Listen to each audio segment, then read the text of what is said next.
My name is Shakti Shivraj Saini and I welcome you all in English speaking class.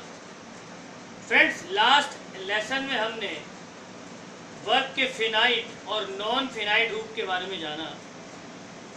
आज हम ये देखेंगे कि दरअसल जो इन्फिनेटिव रूप है वो कौन सी वर्ब के बाद आता है, यानी पहचान कैसे करें कि कहाँ पर टू के साथ उस इन्फिनेटिव का यूज करना है। आइए देखिए कुछ क्रियाओं के बाद में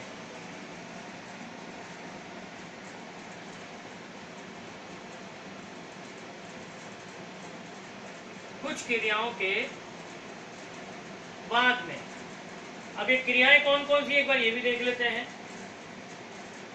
agree, arrange,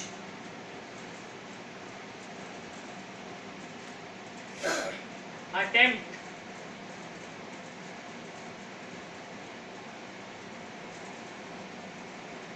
care, consent, decide, determine,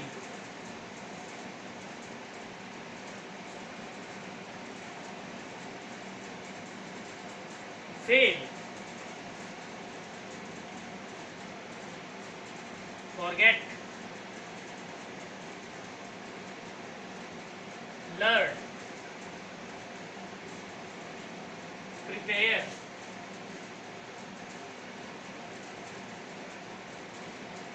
propose,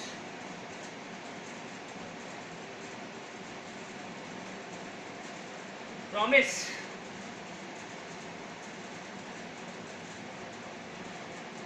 refuse, try, etc. तो ये वो वर्ब्स हैं जिनके बाद में अक्सर इन्फिनेटिव का यूज किया जाता है टू का, जैसे आई एग्री पहला। अब एग्री के फर्स्ट सेकंड थर्ड फॉर्म कोई सी भी फॉर्म हो, मोस्टली इन्फिनेटिव का यूज इसके साथ में किया जा सकता है। I agree to pay him, I agreed to pay him, I have agreed to pay him। यानी कि इसमें वर्ब की फर्स्ट सेकंड थर्ड तीनों फॉर्म ही आ गई। I agree to pay him, I agreed to pay him and I have agreed to pay him। तीनों ही सूरतों में जो वर्ब एग्री है उसके तीनों फॉर्म्स के बाद में, यानी फर्स्ट सेकंड थर्ड फॉर्म के बाद में ही इन्फिनेटिव का प्रयोग किया गया। यानी एग्री के जस्ट बाद में पे इन्फिनेटिव टू के साथ लग करके आया। अब देखिए इसमें कोई चेंज नहीं हुआ, टू पे टू पे टू पे। यानी कि ये जो वर्ब्स हमने लिखी हैं इन वर्ब्स के बाद में मोस्टली हम लोग टू और फिर इन्फिनेटिव का यूज करते हैं और ये नॉन फिनाइट वर्ब में कन्वर्ट हो जाती है। इस तरह से कई बार ऐसा भी देखने में आता है कि ऑब्जेक्ट के बाद में भी इसका प्रयोग होता है। एक बार आप देख लीजिए इसको, ऑब्जेक्ट के बाद में भी हम इसका यूज करते हैं। आइए देखते हैं वो यूज कैसे होता है।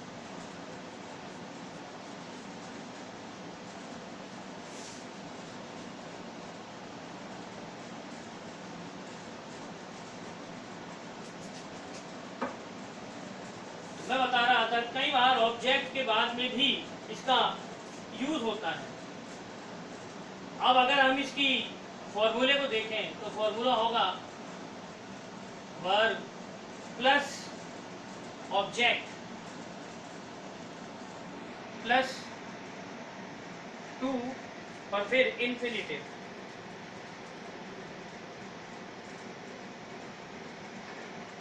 ये इन्फिनिटिव और कुछ नहीं है, टू के बाद लगने वाला वर्ब का फर्स्ट फॉर्म है।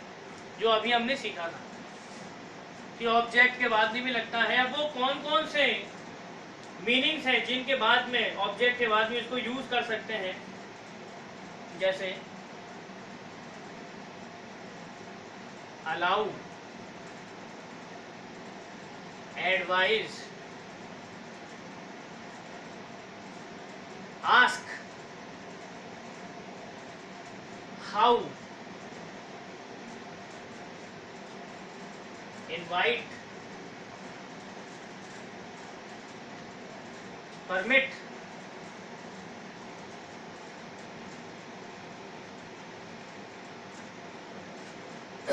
रिक्वेस्ट,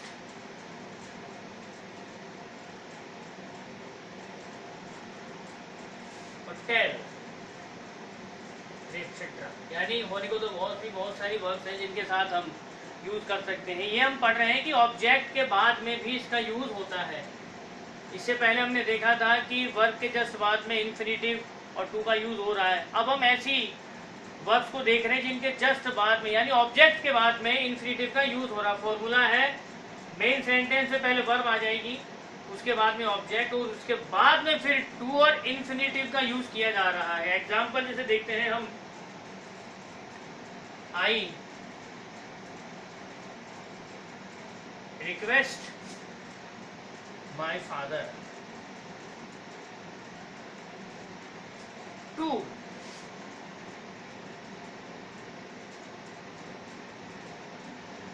अलाउ ले लेते हैं, to allow him in the party. आगे लेते हैं, I requested my father to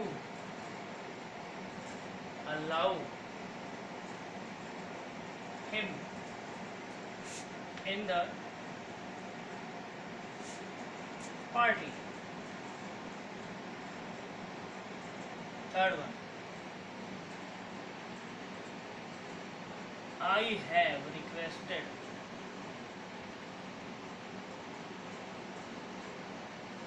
my father to allow him in the party। अब हम तीनों सेंटेंस पर गौर करेंगे।